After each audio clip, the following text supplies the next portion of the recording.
Foreign Minister Liberman, welcome to the Jerusalem Post Conference. Thank you. Good morning. Good morning.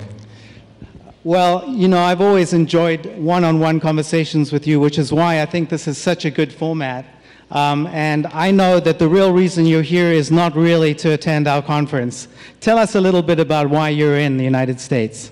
The real reason, I have some tennis game yesterday. I had yesterday and tomorrow for tennis. Of course, I came to New York. Everyone I have comes one very, very good partner here, and it's a real reason. Well, there are reports that Israeli and Palestinian negotiators are meeting today in Washington. And you have a scheduled meeting with Secretary of State John Kerry. What would you like to say to John Kerry today?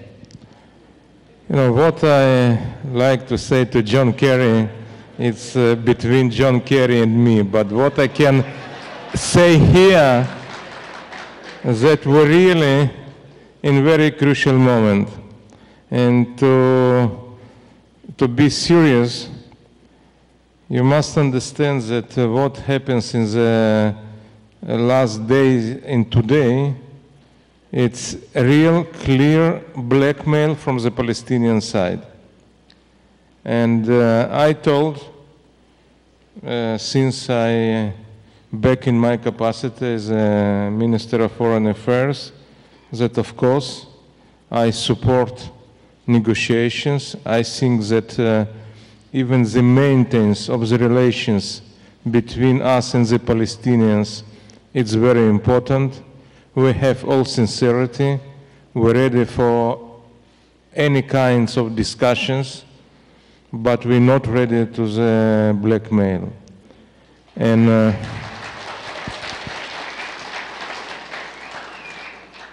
maybe, you know, to give for you some good idea for the some article for the comments. Today, what happens, we really have three options. And I will repeat again that to go back to the package deal with terrorists, to release terrorists, it's not an option. If they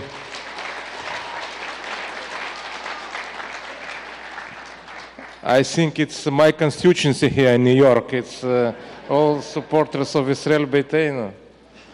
But I think that today we have real three options. One option, as I mentioned, it's back to the package deal, include our readiness to release terrorists. The second option, it's, you know, a new coalition. I saw some people, some journalists, some speculations about a new coalition.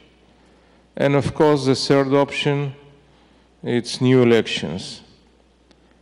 And I don't see personally, and our position, it's impossible to go back, as I mentioned, to the package deal and to release the terrorists. The second option, it's also new coalition. It's not option for us. And to really to clarify our position, we will prefer new elections, but not a package deal and not new coalition. And I think that everybody must understand how it's serious. And I think that it's clear that the Palestinians, they made a unilateral step, and you must take a price for any unilateral step. It was their decision. It was a decision, clear decision, you know, to violate all our understandings. And despite this unilateral step, we're ready to continue the talks. We're ready to discuss. We're ready to discuss every issue. But it's impossible, you know, to go back and without any change, without any price for the Palestinians. It seems to me that it's Israel that's always being asked to do something, to free terrorists from jail, to free settlements, and yet the Palestinians aren't being required to do anything, and it's their threat always to go to the international body, to the UN. There doesn't seem to be an equilibrium here, an equal demand from both sides. Of course, you know, what we see today, it's even not hypocrisy, it's even not, you know, legitimate criticism of Israel. Maybe it's a real anti-Semitism in the disguise of criticism of Israel. And I think that today it's clear that it's not a mainstream, it's very unpopular to be anti-Semite, but to criticize Israel, it's nothing more popular and stylish in the Western world than criticism of Israel.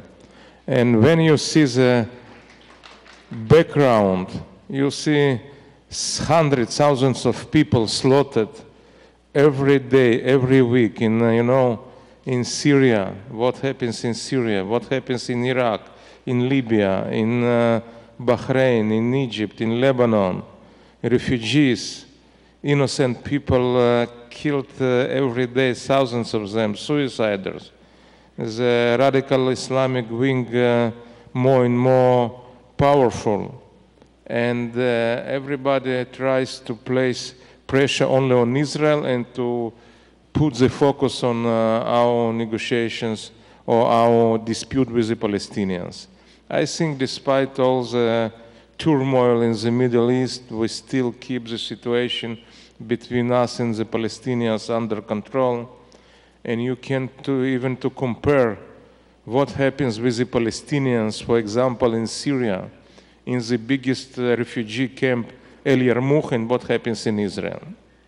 In El Yarmouk camp, refugee camp near Damascus, thousands of Palestinians, we speak about 7,000, were slaughtered by Assad regime. I didn't see any discussion, not in Security Council, not in Arab League.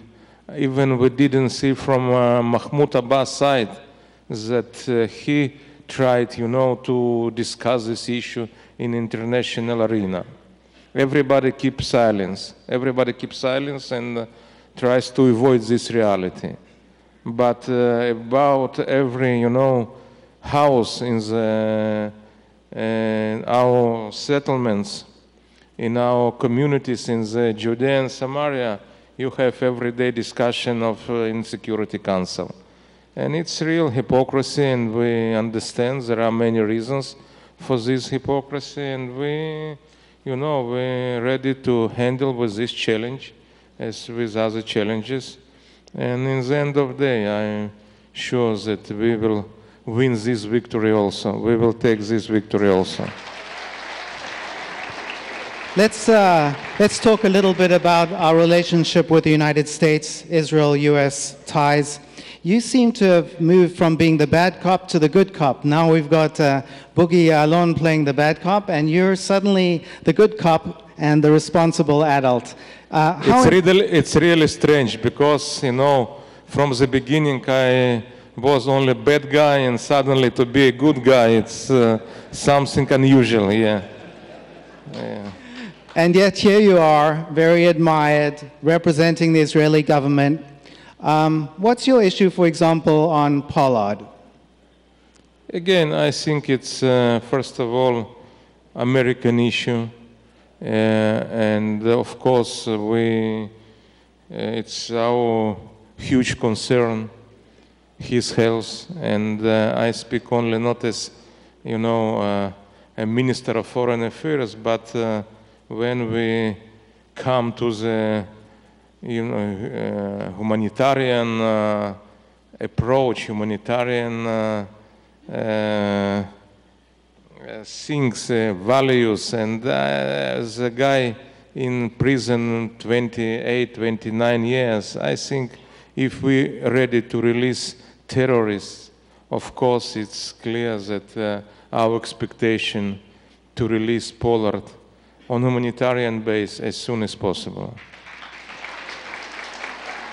Well, we certainly hope that Jonathan Pollard will be released unconditionally and immediately and come home to Israel for Pesach and celebrate Seder with his family and with us. There's been talk by Naftali Bennett about taking Mahmoud Abbas to the ICC, the International Court of Justice, for war crimes. Do you support that call? I think that I prefer, you know, not to speak so much, but to be more efficient. I think that, you know, we create too many noise, and I prefer without any noise, but to bring the results. And this statement, it's really unnecessary. It's unnecessary to create every day a new statement. To keep silence, sometimes it's much better. A real diplomat, Foreign Minister. On the Ukraine issue, you know, the U.S. administration has come out looking fairly weak. Do you really trust the Obama administration when it comes to Iran and preventing Iran from becoming nuclear? First of all, Ukrainian issue, I completely disagree with you. I think it's today really very, very complicated issue with a lot of consequences, and you must be responsible regarding this case. And if we speak about the Ukrainian issue, it's also very important to clarify Israeli position. First of all, we really enjoy very good, very reliable relations with Ukraine, with Russia, and of course with the United States. Our concern against the huge Jewish community within Ukraine. We speak about 300,000 Jewish people today in Ukraine. And we made everything, you know, to keep close ties, to provide security and safety for the Jewish community, and I think that we succeeded. As you see, Jewish community out of conflict, out of domestic dispute within Ukraine, and also it's clear case that we made everything in very, very, you know, solid way. We kept confidence, and we succeeded. Regarding our interest, escalation between United States and Russia, it's bad news for us. Because if we speak about, you know, a huge challenge like Iranian nuclear program, we need cooperation and not escalation between the United States and Russia. The same as the Syrian case, the decision to destroy the chemical weapons in Syria. It was possible only thanks to cooperation and understanding between Russia and the United States. Our interest to bring, you know, to downplay all this escalation, to downplay this confrontation, and to bring more understanding and more cooperation. And we respect all sides, and we hope that it's possible to achieve comprehensive solution without confrontation regarding the Crimean Ukrainian case. Foreign Minister, as you can hear, you have a great amount of support out there in our audience today, and I think we have mostly lovers of Israel and people who respect you. Would you agree to take a couple of questions from the audience? Please. All right, let's turn on the lights. For two questions. Two questions from the audience. Okay, from they the better right be good wing ones. and left wing. Okay. Okay. The microphone is somewhere over there. Are we ready? Okay. Please go ahead.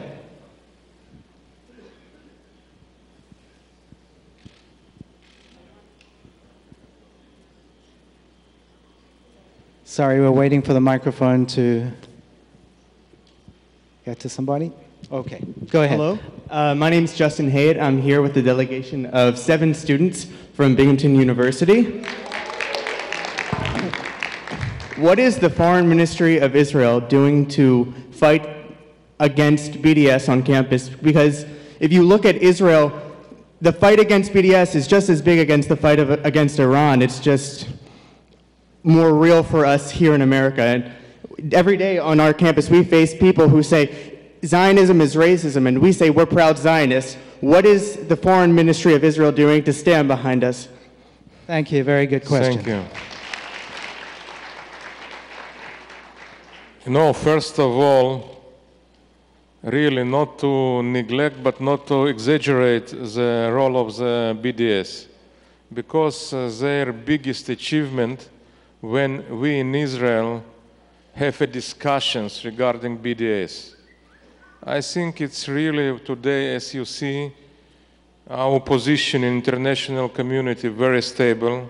In the last year, Israel, and I think that foreign ministry really was very, very successful and efficient. Israel joining today to the very serious and prestige international organizations only in the last 3-4 months, like CERN, like WEOG, Jews Council, etc., etc.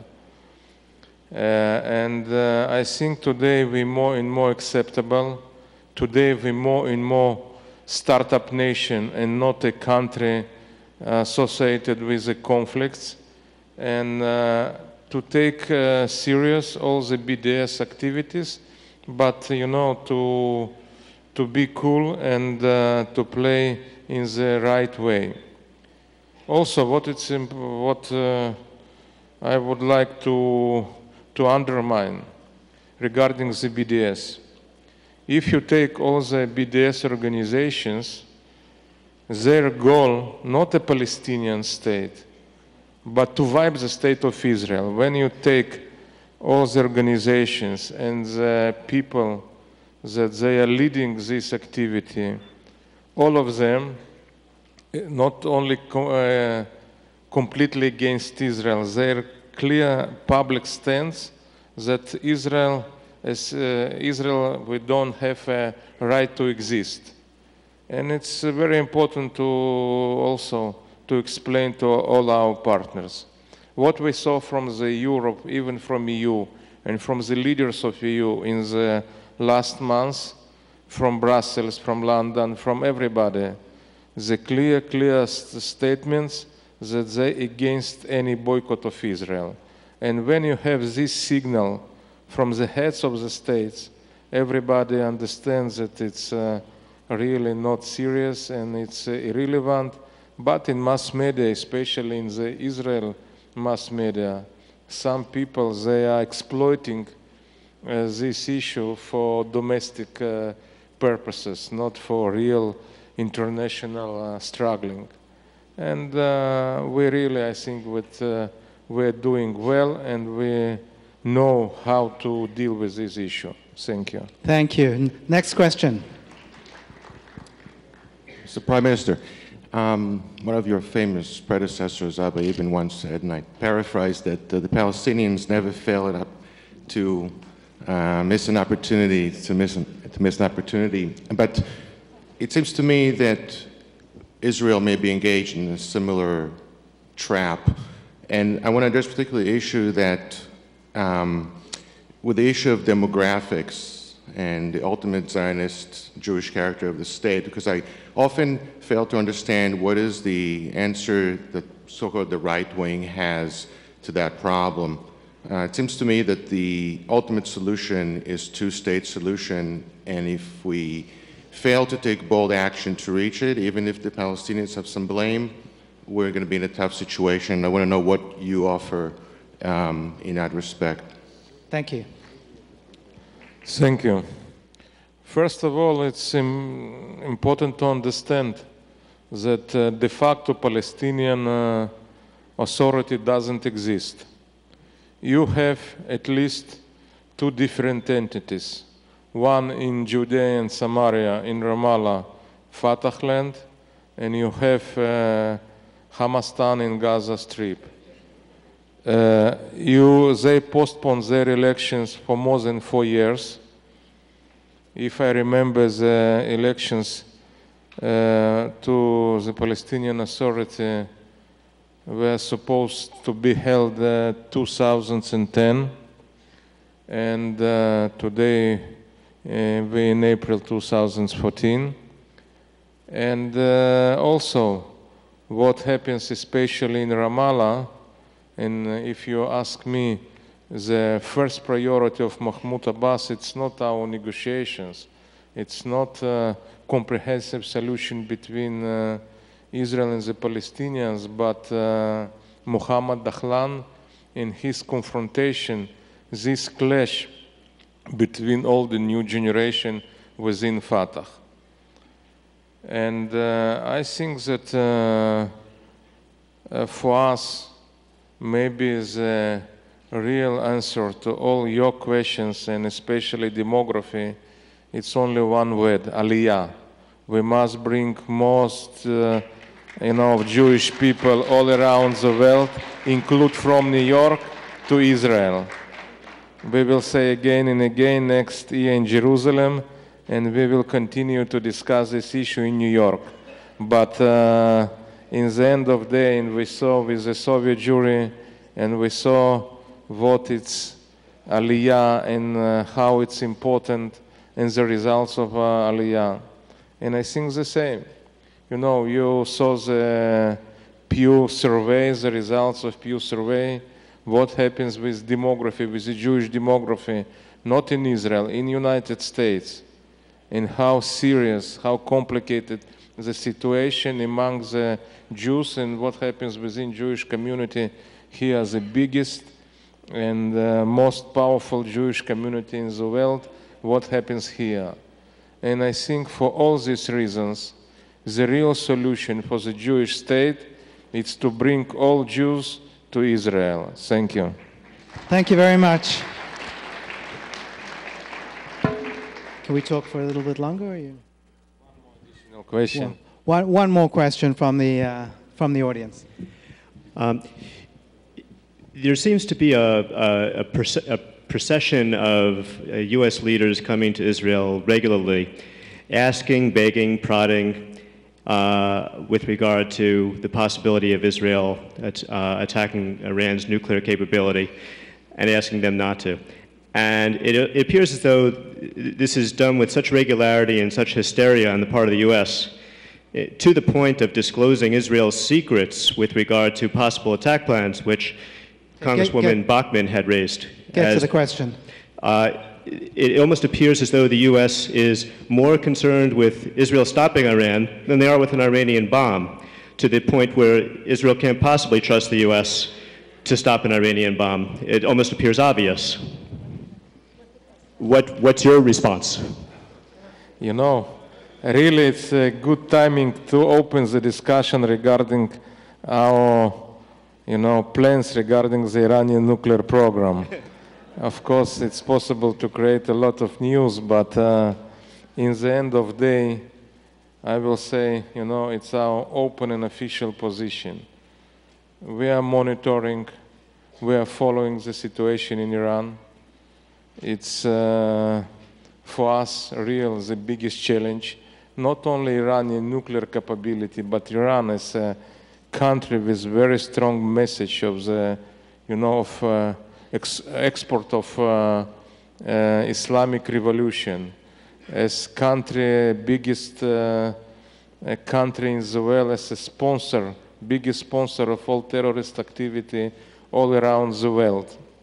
We see their involvement in Syria, in Lebanon, and of course everyday attempts to assassinate our diplomats, our citizens, our tourists. And Iran, it's a huge challenge. We are monitoring, we are following, and of course we keep all options on the table.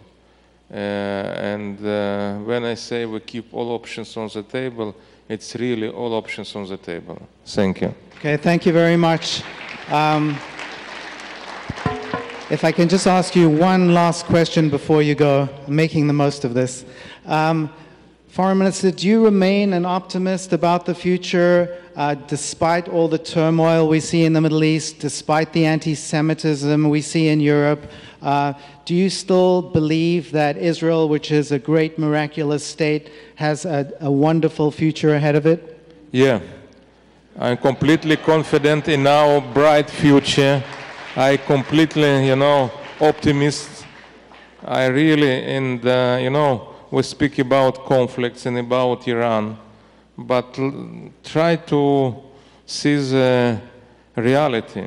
You see huge turmoil in all Middle East, and only Israel may be most stable country, vibrant democracy, prosperity, startup nation. Our science, we see every 2 years another, our representative awarded Nobel Prize. You see what happens around the world. Everybody wants to come to Israel and to cooperate on all issues like ICT and modern agriculture and water management, etc., etc.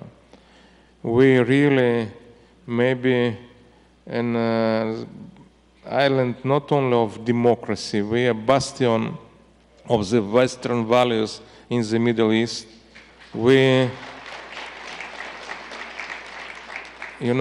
still very not only strong, but very attractive for the Jews, for not Jews. And we see what happens even with our all elite units in army. We have 8 volunteers for every place in these units, and every young man knows that he risks his life daily, every day. And I think we're a unique country. We're a unique country, and today Israel, it's really maybe the best example how you can keep your values and your political will and willingness, and to handle with all challenges and with all threats our expectations, not only from the Jewish communities, but from the whole free world, to give a clear message to support the state of Israel as a bastion as a center of the democratic values in the whole Middle East. Thank you. Thank you. Ladies and gentlemen, Foreign Minister Avigdor Liberman, thank you so much.